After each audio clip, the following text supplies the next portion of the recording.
You know, I just mentioned that. I mean, everybody now, of course, is talking about the 1930s and saying, oh, no, we can't repeat the mistakes of the 30s. Well, that's exactly what we're doing. I mean, the popular notion is that we had a depression because Hoover was so irresponsible that he trusted the free market and he did nothing. And because he did nothing, we had a depression. And then Roosevelt rode to the rescue and saved the day with big government. Well, the reality, of course, is that we had a depression because, A, we had a Federal Reserve that was too easy in the 1920s and created a boom.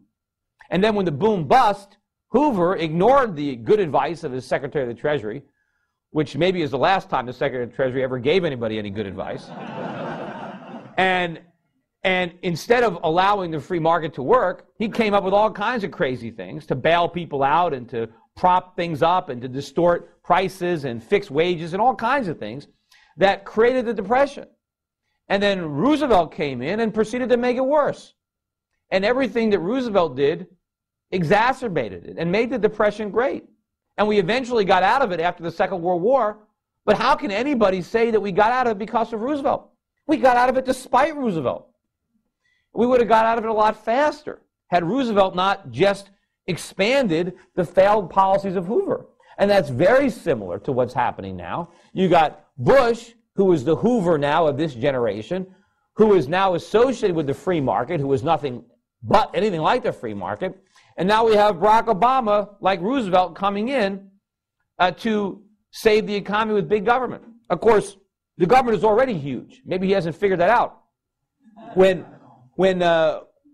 Hoover left office, I think the federal budget was about $4 billion. That was the whole thing. And Roosevelt doubled it to about $8 billion. Now we're $3 trillion. $3 trillion. I mean, so the government is huge. And of course, when Roosevelt came in, we had a sound economy beneath the surface. I mean, we had a productive economy. We saved. We made stuff. We exported. We didn't have a huge social welfare state. Nobody got checks from the government. We're in much better shape. If they did that much damage to a sound economy, imagine what they could do with the one we got now. Plus, back then, we had real money. We were on the gold standard. Now look at us. I mean, look at the problems we had in the 1970s, right? Still, we had a fundamentally sound economy then. We had a bubble in the 60s. Same thing, the Nifty fit the same stock market bubble. We printed too much money. We went to Vietnam. I mean, we fought the war in Vietnam. We went to the moon. We had the war on poverty. The government created too much money, and they gave us the 1970s. That was the payback for the 1960s. But when Reagan came in and when Volcker came in, we actually got some sensible policies. We shrank government, and we raised interest rates. We went for sound money and smaller government. You know, when Reagan came in, it was the government is the problem. Now, Barack Obama is the government's the solution. We're not going to, I mean, it's night and day. And, you know, there's a lot of other people that say we can't repeat the mistakes of Japan. Well, again, we're doing exactly what Japan did. Japan had a bubble in the 1980s. Why'd they have a bubble? Same reason we had a bubble. They kept their interest rates too low. Why did they do that? To keep the yen artificially low, because they didn't want the dollar to collapse. Kind of like what we did with Great Britain in the 1920s. Very, very similar. So the Japanese kept interest rates too low. And they're still too low. But they kept them too low, and they had a bubble.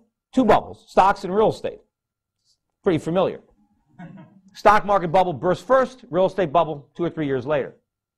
And of course, real estate prices are still falling in Japan. What was it? 15, 20 years later?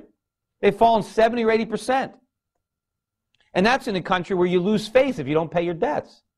You know, they didn't, you know, so I mean, if you can, and they have high savings.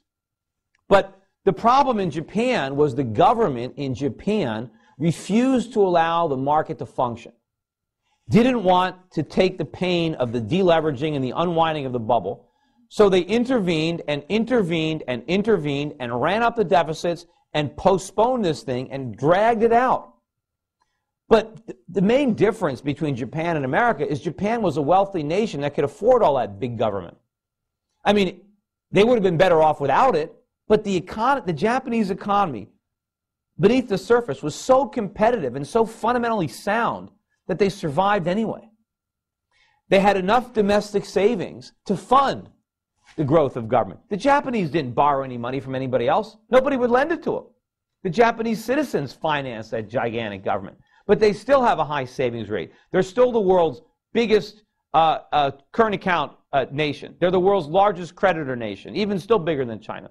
So they were a wealthy country. Yet the Japanese government managed to create so much damage to an economy that was fundamentally sound. We're the exact opposite. There's no way that we can get off as easy as Japan because we're a mess. We're the world's biggest debtor. We have a huge trade deficit. We have no domestic savings. And we're already loaded up with debt. And the only hope we have of artificially stimulating our economy is that we borrow the money from the rest of the world. We don't have it on our own. So when the world stops financing this, and it's going to come to an end, and we're going to have to make these hard choices. Is it going to be hyperinflation, or are we going to do the right thing? But the rest of the world, and a lot of people think, and this is I've had a lot of arguments, and people call it decoupling. They think, well, this is never going to happen, or when America stops consuming, the whole world is finished. They're not finished. We're not the engine of the world's economy. We're the caboose. And if you decouple the caboose, the cars move faster. We're not doing the world any favors consuming their stuff. It's vendor financing. But people say we're the best customer. We're not. We're the worst customer because we don't pay. A good customer pays you. And in the world of trade, you pay for imports with exports. And if you don't have anything to export, you can't pay. And that's what we have. We issue an IOU. And when the world finally lets the dollar collapse, and they will, our purchasing power isn't going to vanish. It's just going to be redistributed. Other currencies are going to rise.